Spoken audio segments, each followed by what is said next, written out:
Hello friends, welcome back to logically. और आज मैं आपके लिए एक नया वीडियो लेके आया हूं जिसमें हम कवर करेंगे current legal affairs of the month November 2022। इस वीडियो में हम लेटेस्ट जजमेंट्स और लेटेस्ट करंट लीगल न्यूज़ को भी कवर करेंगे। इसके पहले के मंथ्स के भी लीगल करंट अफेयर्स हमारे चैनल पर पड़े हुए हैं, आप जाके उनको देख सकते हैं। साथ ही में जो ट्रेडिशनल करंट अफेयर्स है उसका भी वीडियो मैंने नवंबर मंथ का बना दिया है, वो भी हमारे चैनल पर पड़ा हुआ है, आप जाके उसको देख सकते हैं। तो आइए आज का ये वीडियो शुरू करते हैं विदाउट एनी डिले। और सबसे पहले हम पढ़ेंगे लेटेस्ट जजमेंट्स नवंबर मंथ के। तो सबसे पहला जजमेंट है state of Jharkhand versus Shailendra Kumar Rai का, जिसमें इशू ये था कि क्या केवल मैजिस्ट्रेट ही रिकॉर्ड कर सकता है डाइंग डिक्लेरेशन को। तो कोर्ट ने इस इशू पे ये रूलिंग दी कि ऐसा कोई रूल नहीं है कि जो डाइंग डिक्लेरेशन है वो केवल मैजिस्ट्रेट ही रिकॉर्ड करेगा, और अगर मैजिस्ट्रेट नहीं रिकॉर्ड करके पुलिस ऑफिसर रिकॉर्ड करता है तो वो डाइंग डिक्लेरेशन इनएडमिसिबल हो जाएगी। कौन सा डाइंग डिक्लेरेशन एक्सेप्ट किया जाएगा, एडमिसिबल होगा या नहीं होगा, ये डिसाइड किया जाएगा after considering the facts and circumstances of each case. और उसके बाद इन्होंने एक और बात ऐड की थी कि डाइंग डिक्लेरेशन जरूरी नहीं है कि क्वेश्चन एंड आंसर के ही फॉर्म में हो। अगर वो क्वेश्चन आंसर के फॉर्म में नहीं भी है तो भी उसकी एडमिसिबिलिटी पर या उसके प्रोबेटिव वैल्यू पे कोई भी इंपैक्ट नहीं पड़ता है। तो डाइंग डिक्लेरेशन केवल मजिस्ट्रेट रिकॉर्ड करे ऐसा जरूरी नहीं है, पुलिस ऑफिसर भी रिकॉर्ड कर सकता है। और वो एक्सेप्ट होगा या नहीं होगा, एडमिसिबल होगा या नहीं होगा, it will depend upon the facts and circumstances of each case. तो ये था हमारा पहला केस। इसके बाद हम बढ़ते हैं सेकंड केस की तरफ, जो कि है directorate of enforcement versus Padmanabhan किशोर। इस केस में ये इशू था कि क्या एक पर्सन जो ब्राइब लेता है उसको भी क्या कानून के अंदर चार्ज किया जा सकता है। तो यहाँ पे कोर्ट ने इस इशू पे ये रूलिंग दी कि by handing over the money with intent of giving bribe, अगर आपने किसी को पैसा इस इंटेंट से दिया है कि आप उसे रिश्वत दे रहे हैं, तो वो पर्सन जो है नोइंगली असिस्ट कर रहा होगा एक एक्टिविटी में जो कि कनेक्ट हो रही है with the proceeds of the crime. मतलब वो पर्सन भी प्रोसीड्स ऑफ द क्राइम से कनेक्ट हो रहा है, और अगर उसने ये सारी चीजें जानबूझ के की हैं तो उसको section 3 of the Prevention of money laundering act के अंडर चार्ज किया जा सकता है, और वो भी एक लायबल पार्टी हो सकता है। तो मतलब केवल ब्राइब लेना ही कानून के खिलाफ नहीं है, बल्कि ब्राइब देना भी कानून के खिलाफ है। The case is directorate of enforcement versus Padmanabhan Kishore. Next case है state of Jharkhand versus Shailendra Kumar Rai. इस केस में जो इशू था वो ये था regarding the admissibility of two finger test in rape cases. इस केस में सुप्रीम कोर्ट ने टू फिंगर टेस्ट को लेकर ये कहा कि इस टेस्ट का जो कोई भी साइंटिफिक बेसिस नहीं है। ये जो टेस्ट है बहुत ही खराब टेस्ट है, और ये विक्टिम को विक्टिमाइज करता है, ट्रॉमेटाइज करता है, और टू फिंगर टेस्ट जो है वो कतई भी कंडक्ट नहीं होना चाहिए। उन्होंने ये बोला कि इस टेस्ट का जो बेसिस है, इस टेस्ट को करने का बेसिस है वो ये है कि एक सेक्सुअली एक्टिव वुमेन का रेप नहीं किया जा सकता, और ये जो एजम्पशन है ये बहुत ही इनकरेक्ट एजम्पशन है। इसके बाद उन्होंने ये भी बोला कि ये एक पेट्रियार्कल और सेक्सिस्ट सोच है कि ये सजेस्ट करना कि वुमेन जो है वो रेप नहीं की जा सकती because she was sexually active. तो इस केस में टू फिंगर टेस्ट को लेकर सुप्रीम कोर्ट ने ऑब्जर्वेशन दिया था, और उन्होंने इस केस में ये बोला है कि अगर कोई इंसान अब टू फिंगर टेस्ट कंडक्ट कराता है तो उसको मिसकंडक्ट के लिए चार्ज किया जा सकता है। तो the case is state of Jharkhand versus Shailendra Kumar Rai. Next case है Yashpal Chopra versus union of India. इस केस में कोर्ट ने section 34 of arbitration and conciliation act में जो वर्ड यूज हुआ है कोर्ट, इसके मीनिंग को डिस्कस किया। तो यहाँ पे कोर्ट ने ये बताया कि जो सेक्शन 34 ऑफ सीआरपीसी है वहां पे कोर्ट का मतलब हाई कोर्ट केवल तभी होगा जब हाई कोर्ट के पास ओरिजिनल सिविल जुरिस्डिक्शन की पावर होगी। ओरिजिनल सिविल जुरिस्डिक्शन की पावर हाई कोर्ट की हमारे देश में केवल 5 हाई कोर्ट्स के पास है, इसके अलावा किसी और के पास नहीं है। इसके अलावा जहां पे जिस स्टेट में ऐसे हाई कोर्ट नहीं है जिनके पास ओरिजिनल सिविल जुरिस्डिक्शन की पावर है, तो वहां पे जो कोर्ट की मतलब है उसको हम मानेंगे डिस्ट्रिक्ट कोर्ट। तो सेक्शन 34 सीआरपीसी में जो कोर्ट का मतलब होगा वो होगा डिस्ट्रिक्ट कोर्ट। अगर डिस्ट्रिक्ट कोर्ट नहीं तो हाई कोर्ट केवल उन्हीं केसेस में हो सकता है जहां पे उनके पास ओरिजिनल सिविल जुरिस्डिक्शन की पावर है। तो this was regarding arbitration and conciliation act. The name of the case was Yashpal Chopra versus union of India. इसके बाद नेक्स्ट केस है हमारा एस कालीस्वरन वर्सेस स्टेट। इस केस में स्कल इम्पोजिशन टेस्ट को लेकर कोर्ट ने एक ऑब्जर्वेशन किया और कोर्ट ने यह बोला कि केवल स्कल इम्पोजिशन के टेस्ट के बिना पे ही हम किसी को कन्विक्ट नहीं करेंगे, और अगर कन्विक्ट कर देंगे तो दैट इज वेरी डेंजरस। उन्होंने ये बोला कि अगर स्कल इम्पोजिशन टेस्ट सपोर्ट नहीं किया गया है by other reliable medical evidence like DNA report या पोस्टमार्टम रिपोर्ट, तो उस केस में उसको कन्विक्ट को जो है एक्यूज को कन्विक्ट करना बहुत ही ज्यादा डेंजरस काम हो जाएगा और ऐसा करना नहीं चाहिए। It will be very risky. तो S Kalishwaran versus state it is a important case.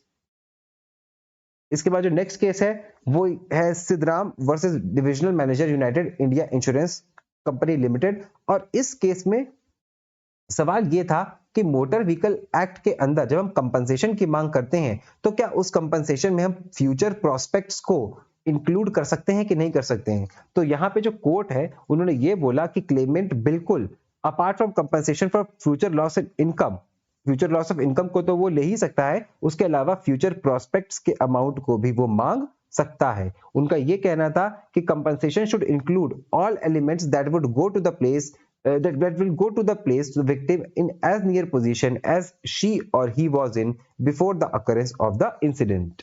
उनका ये कहना था कि कंपनसेशन जो है वो सारे एलिमेंट्स को इंक्लूड करना चाहिए ताकि विक्टिम को उस पोजीशन में रखा जा सके जैसे कि वो अकरेंस ऑफ द इंसिडेंट से पहले था।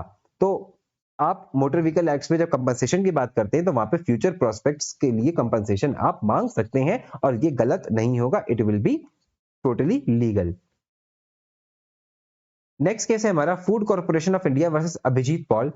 इस केस में इशू था regarding the interpretation of contractual expression in the contract कि एक कॉन्ट्रैक्ट में जो कॉन्ट्रैक्चुअल एक्सप्रेशंस हैं या जो टर्म्स ऑफ कॉन्ट्रैक्ट्स हैं उनको कैसे हम इंटरप्रेट करें। तो कोर्ट का यहां पे ये कहना था कि जो स्कोप ऑफ कॉन्ट्रैक्चुअल एक्सप्रेशन है उसको उसी तरीके से अंडरस्टैंड करना चाहिए जैसे कि इंटेंड किया गया था by parties to the contract. मतलब पार्टीज जिस तरीके से एक्सप्रेशन को इंटरप्रेट करना चाहती थी कोर्ट उसी तरीके से उनको एक्सप्रेस करने की कोशिश करेगा। ऑल्दो कोर्ट के पास एक्सक्लूसिव डोमेन होता है इंटरप्रिटेशन का, लेकिन यहां पे जो कॉन्ट्रैक्ट है वहां पे उनको जो इंटेंशन ऑफ द पार्टीज है उसको ध्यान में रखना पड़ेगा और उसी को ध्यान में रखते हुए उनको अपना इंटरप्रिटेशन देना पड़ेगा। उनका यह कहना था कि court should look at the expressions falling for the interpretation in the context of the other provisions। Interpretation जब आप करेंगे तो कॉन्ट्रैक्ट के अदर प्रोविजंस को भी आप देखेंगे, साथ ही में पूरे कॉन्ट्रैक्ट को एज अ होल भी आप देखेंगे। उन्होंने ये बोला कि courts do not resort to the materials external to the contract for construing the intention of the parties. वो सारी चीजें जो एक्सटर्नल चीजें हैं उन चीजों को हम नहीं देखेंगे, हम उन्हीं चीजों को देखेंगे जो कॉन्ट्रैक्ट में लिखी हुई हैं और जो इंटेंशन ऑफ द पार्टीज है that is supreme while interpreting a contract. तो ये हमारे इस महीने के मोस्ट इंपॉर्टेंट जजमेंट से इसके बाद हम आगे बढ़ते हैं और इस महीने की लेटेस्ट लीगल न्यूज को भी देख लेते हैं। तो हमारी आज की पहली करंट लीगल न्यूज ये है कि एक ड्राफ्ट रिलीज किया गया है by Union Ministry of Fisheries Animal Husbandry and Dairying on Prevention of Cruelty to Animals Amendment Bill 2022। इसका एम है to overhaul the Prevention of Cruelty Animal Act 1960। जो 1960 का एक्ट है उसको ओवरहॉल करने के लिए इस अमेंडमेंट बिल को लाया गया है और इसको पब्लिक कमेंट के लिए रिलीज किया गया है। इस एक्ट में सेवरल चेंजेस किए गए हैं, जैसे कई ऑफेंसेस को कॉग्निजेबल बना दिया गया है। इसके अलावा इन्होंने एक नई कैटेगरी ऑफ ऑफेंस को क्रिएट किया है जिसको बोला गया है ग्रूसम क्रुएलिटी, और इसमें इन्होंने बिस्टियलिटी को भी इंक्लूड करने का प्रस्ताव दिया है। इसके अलावा इन्होंने जो सब सेक्शन है ग्रूसम क्रुएलिटी का उसमें इंक्लूड किया है कि any act involving animal that can cause extreme pain and suffering which can likely leave the animal in life long disability. इसके अलावा इन्होंने फाइन्स को बढ़ाया है, 50,000 से 75,000 रुपए कर दिया है एंड उसके अलावा और भी चीजें इन्होंने की हैं। तो एक नया क्रुएलिटी टू अमेंडमेंट बिल 2022 को रिलीज किया गया है by Union Ministry of Fisheries Animal Husbandry and Dairying और पब्लिक कमेंट्स। उसके अलावा सेकेंड जो है न्यूज वो ये है कि सुप्रीम कोर्ट ऑफ इंडिया ने रिसेंटली सेंट्रल गवर्नमेंट को कॉल आउट किया है regarding the short tenure of chief election commissioners. जो 5 जज की कॉन्स्टिट्यूशनल बेंच थी वो एक प्ली को सुन रही थी regarding insulating the office of chief election commissioner and chief election commissioners and election commissioners from political and executive inference।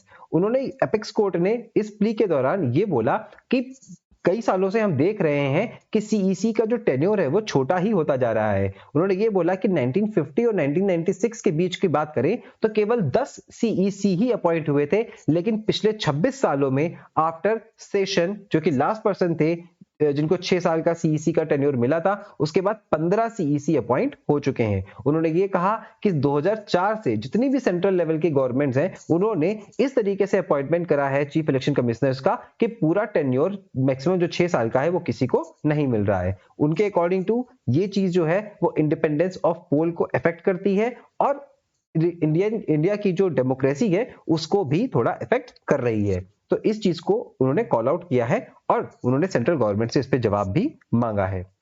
इसके अलावा मध्य प्रदेश की एक खबर है कि जिसमें उन्होंने panchayat extension to scheduled areas act को इंप्लीमेंट करने का प्रस्ताव पास किया है। और ये एक्ट क्या है? ये एक्ट प्रिवेंट करेगा एक्सप्लॉयटेशन ऑफ ट्राइबल पॉपुलेशन। इस एक्ट को लॉन्च किया गया है, इंप्लीमेंट किया गया है जनजातीय गौरव दिवस के दिन, जो कि पड़ता है ऑन नवंबर 15। इस एक्ट का एम क्या होगा? तो it will ensure self governance via traditional gram sabhas for people living in scheduled areas. Actually जो शेड्यूल्ड एरियाज हैं वो 73rd कॉन्स्टिट्यूशनल अमेंडमेंट के परव्यू में नहीं आते हैं, और ये जो पीसा एक्ट है ये यही जो 73rd कॉन्स्टिट्यूशनल अमेंडमेंट से 9th पार्ट को ऐड किया गया था, इसके बेनिफिट्स को जो है वो शेड्यूल्ड एरियाज के में एक्सटेंड कर देता है। तो इससे क्या होगा?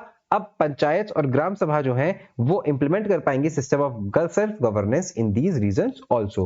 तो panchayat extension to scheduled areas act को लॉन्च किया गया है, इंप्लीमेंट किया गया है in Madhya Pradesh on the day of Janjatiya Gaurav दिवस नवंबर 15।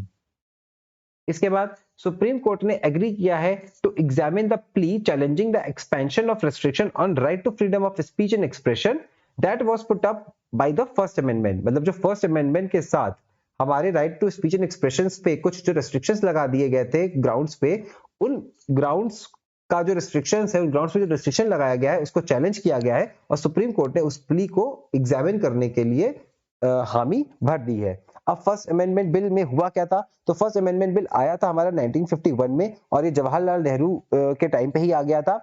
इसमें 3 चीजें की गई थी। सबसे पहले तो freedom of speech and expression को रेस्ट्रिक्ट किया गया था। उसके बाद जमींदारी सिस्टम का जो प्रोहिबिशन है उसको वैलिडेट किया गया था, और उसके बाद इन्होंने थर्ड चीज ये की थी कि इन्होंने ये क्लैरिफाई किया था कि the right to equality does not prevent the government from providing special consideration for weaker sections of the society. तो इसमें से जो ये वाला पोर्शन है freedom of speech and expression का जो रिस्ट्रिक्शन है, इस वाले पोर्शन के ऊपर चैलेंज को सुप्रीम कोर्ट ने सुनने में हामी भर दी है। तो ये था हमारा नवंबर मंथ का लीगल करंट अफेयर्स का वीडियो। इस महीने के हमने ऑलमोस्ट सारे इंपॉर्टेंट जजमेंट्स को देख ही लिया है। जो बचे हैं वो इधर उधर मैं डालता रहूंगा। आप मेरे इंस्टाग्राम को फॉलो कर सकते हैं, वहां पे भी आपको कुछ जजमेंट्स मिल जाएंगे। साथ ही में यूट्यूब पे भी मैं पोस्ट बना के जजमेंट्स को डालता रहता हूँ, आप वहां पे भी उसको देख सकते हैं। इसके अलावा जो करंट लीगल न्यूज है उसको भी पूरा हमने कवर कर दिया है। अब हम जब अगली बार नया वीडियो लेके आएंगे आपके लिए, तब तक के लिए thank you and happy learning.